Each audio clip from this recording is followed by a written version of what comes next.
हामिद खोरासानी की वीडियो के जरिए पाक फौज को चेतावनी, जरिए उसको करेक्ट करिए जरा। ये देखिए, पाकिस्तान की फौज को नेस्तनाबूद कर देंगे, हामिद खोरासानी ने कहा। दोनों ब्रेकिंग, दोनों शॉट दिखाइए, बड़ी खबर। अगली खबर दिखाता हूं आपको, क्यों पाकिस्तान के खिलाफ हो गया तालिबान, जरा ये भी देखिए। अब तालिबान जिसको जन्म देने, पालने, पोसने, परवरिश करने में एक तरीके से पाकिस्तान का हाथ रहा है, वो खिलाफ क्यों हो गया? जुलाई 2007 में लाल मस्जिद के मौलवी और मुशर्रफ सरकार में भिड़ंत, जरा देखिए क्या क्या हुआ। जुलाई 2007 में लाल मस्जिद के मौलवी और मुशर्रफ के बीच में भिड़ंत, आपको बहुत अच्छे से याद होगी ये खबर, अगर आप फॉलो करते रहे खबरों को इंटरनेशनली, खास तौर से पढ़ो उसमें। लाल मस्जिद पर 3 से 11 जुलाई तक चला पाकिस्तानी सेना का ये ऑपरेशन, और इस ऑपरेशन में 100 से ज्यादा लोग इसमें मारे गए, और तालिबान ने मुशर्रफ सरकार के खिलाफ जिहाद की घोषणा की। यहीं से जन्म हुआ टीटीपी का। अगर मैं इसको इस तरीके से कहूं, मेजर गौरव जरा करीब आइए यहां पे, और ये अगर मैं इस तरीके से कहूं कि ये असल में कट्टरता की एक होड़ चली। पाकिस्तान ने जिस रेस में हिस्सा लेने का फैसला किया था, उसमें कई आगे निकले, और जो आगे निकले उन्होंने पाकिस्तान को लंगड़ी मार दी। क्या ये बात सही है? बिल्कुल दिनेश भाई, आप बिल्कुल ठीक बोल रहे हैं। एक और बात बताऊं मैं आपको, आपने लाल मस्जिद का हवाला दिया, आपको पता है लाल मस्जिद के बाद क्या हुआ?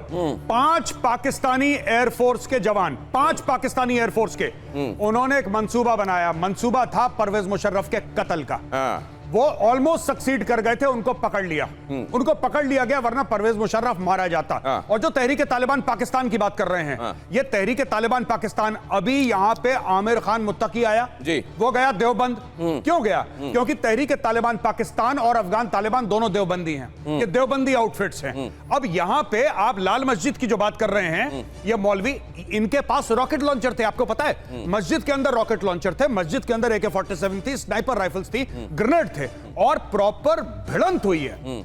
SSG स्पेशल सर्विसेज ग्रुप का एक लेफ्टिनेंट कर्नल रैंक ऑफिसर मारा गया, और कई मेजर और कप्तान भी उसमें घायल हुए, ऑब्लिक मारे गए। तो वहां से शुरू होता है, जियाउल हक के टाइम से शुरू होता है, लेकिन ये जो वायलेंट टेररिज्म पाकिस्तान में फैली है, आप उसकी हिस्ट्री टेस्ट कर सकते हैं डायरेक्टली लाल मस्जिद के हमले पर। तो ये लाल मस्जिद के हमले से वो कट्टरता, उसकी जड़ें आपको मिल जाएंगी अगर आप उसको ट्रेस करेंगे, और पाकिस्तान के गले की हड्डी बन गया है तालिबान।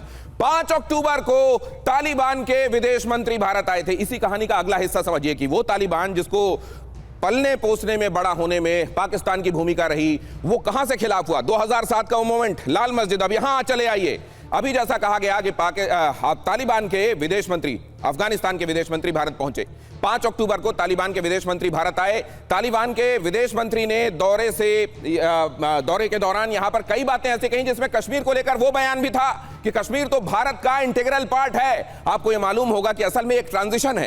पहले यह कहा जाता रहा कि एक ऐसा मसला है जिसमें दोनों मुल्कों को बैठकर बात करनी चाहिए, इसको सुलझाना चाहिए। पहले तालिबान इस बात का हिमायती था, लेकिन अब यह बहुत बड़ा पैराडाइम शिफ्ट है, जहां पर तालिबान ने कहा है कि कश्मीर तो इंटीग्रल पार्ट है, उसको लेकर बात क्या करना। 8 अक्टूबर को काबुल में पाकिस्तान की एयर स्ट्राइक हुई। 9 अक्टूबर को काबुल ने पाकिस्तानी राजदूत को तलब किया। 9 अक्टूबर को ही रात में टीटीपी ने पाकिस्तान के 50 सैनिकों को मारा।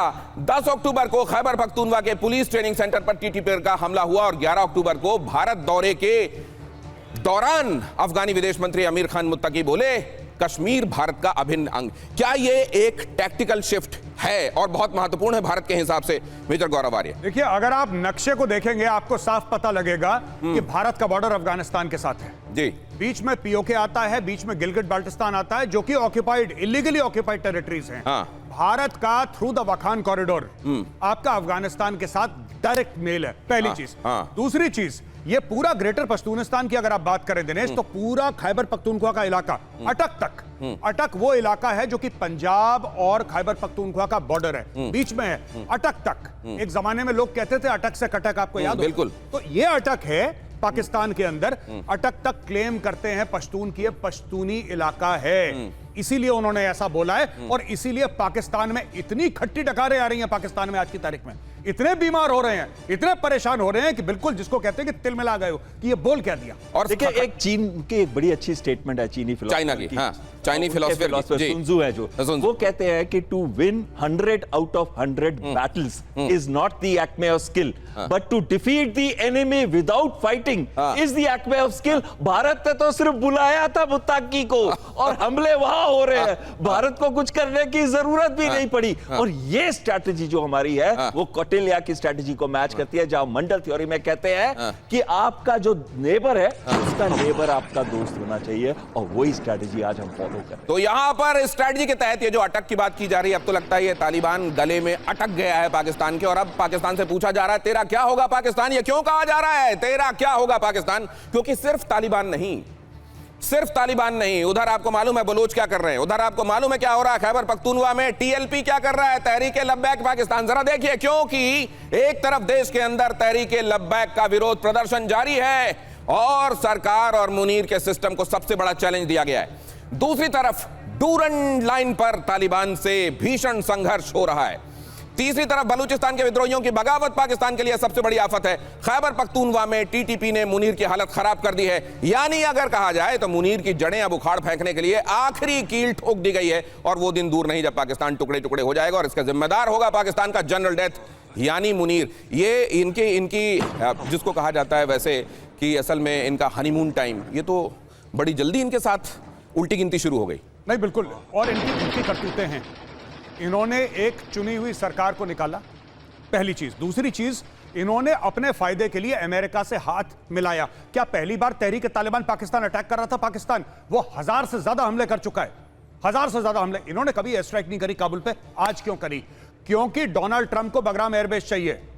ये दिखाना चाहते हैं अपनी वफादारी। जो इन्होंने लंच करा था ना दिनेश व्हाइट हाउस पे, ये जो आप स्क्रीन पे देख रहे हैं भागते हुए पाकिस्तानी, ये उस लंच का बिल है। नहीं, मुझे याद है आपने ये बात कही थी कि बहुत जल्द यहां ब्लड शेड होने वाला है, बहुत जल्द यहां ये जो लंच हो रहा है उसके फौरन बाद ब्लड शेड होगा, लेकिन ये इतनी जल्दी होगा, इतना खतरनाक होगा, ये अंदाजा नहीं था। और इतनी तरफ से पाकिस्तान के लिए सबसे बड़ी समस्या आप क्या मानते हैं? तालिबान मानते हैं आप, तहरीक लब्बैक का इस समय का प्रदर्शन जो हमास वाले मामले के खिलाफ चल रहा है उसको मानते हैं आप, बलोच को मानते हैं, KWP में जो चल रहा है वो मानते हैं, क्या है सबसे बड़ी समस्या? मैं कहता हूं सबसे बड़ा जो खतरा है उनको ड्यूरन लाइन पे है, चाहे वो बलूचिस्तान पे हो, चाहे वो खैबर पख्तूनख्वा पे हो। ये सबसे ज्यादा पाकिस्तान के लिए अंदरूनी खतरा है। क्यों? क्योंकि कराची शहर जहां पे 60% पाकिस्तान की जीडीपी आती है, वहां पे मेजॉरिटी पॉपुलेशन पश्तूनों की, इन द सेंस कि सबसे ज्यादा पश्तून पूरे पाकिस्तान में अगर किसी शहर में है तो कराची में है। Not in Quetta, not in Peshawar, but in Karachi. और आज जबकि हम ये कह रहे हैं कि न सिर्फ हिंदुस्तान में बल्कि पाकिस्तान में भी बच्चा बच्चा पूछने लगा है पाकिस्तान तेरा क्या होगा, तो इसके पीछे वजह क्या है बताऊंगा आपको। मेरे साथ होंगे वो मेहमान जो थ्रेडबेयर एनालिसिस से आपको ये बताएंगे कि पाकिस्तान अब इम्प्लोजन के कितने करीब है और कितनी जल्दी उसके टुकड़े आपको वजूद में आते हुए दिखाई देंगे। लेकिन सबसे पहले दिखाता हूं आपको ये खबर और उसके साथ की ये तस्वीर, जिसको आप सामने देखने के बाद समझ जाएंगे जो मैं कह रहा हूं वो क्यों कह रहा हूं। जरा देखिए क्या चल रहा है पाकिस्तान में किस तरीके से अब मुनीर का गेम ओवर होता हुआ दिखाई दे रहा है, ये आपको दिखाता हूं। पहले ये ब्रेकिंग देखिए, पाकिस्तान पर अफगानिस्तान का भीषण हमला। दिखाइए जरा ये ब्रेकिंग, अफगानिस्तान की सेना ने पाकिस्तान की सेना की चौकियां ध्वस्त की, अफगानिस्तान की ताबड़तोड़ फायरिंग। ये देखिए जरा फायरिंग देखिए, इसको आप साउंड करके दिखाइए, फुल फ्रेम दिखाइए और वहां की स्थितियां कैसी हमारे दर्शकों को पता लगने दीजिए। ये अफगानिस्तान की तरफ से पाकिस्तान पर हुआ हमला है, जरा देखिए ये कितना भीषण है, कितना तीव्र है हमला, इसकी तीव्रता को महसूस कीजिए। और मैं आपको आगे बताऊंगा हमारे पुरखे क्यों कहते हैं बोए पेड़ बबूल का तो आम कहां से होए। ये जो पेड़ बोया था बबूल का पाकिस्तान ने 90 के दशक में, आज उस पर फल आ रहे हैं और वो फल बहुत कड़वे लग रहे हैं पाकिस्तान को। ऐसा क्यों हुआ है ये मैं आपको बताऊंगा।